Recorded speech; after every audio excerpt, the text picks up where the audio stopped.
శుభమని మేలు కొలిపెను గండు కోయిలా. మంచి కబురు విని లాలి పదములు ఆలపించెను కొత్త ఊయలా. ఇంతలో కల పండగ, ఇంటిలో తొలి పండుగ.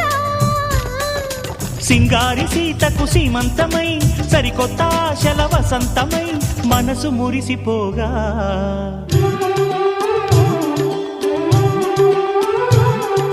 మావి చిగురు తిని నీకు శుభమని మేలు కొలిపెను గండు కోయిలా. మంచి కబురు విని లాలి పదములు ఆలపించెను కొత్త ఊయలా.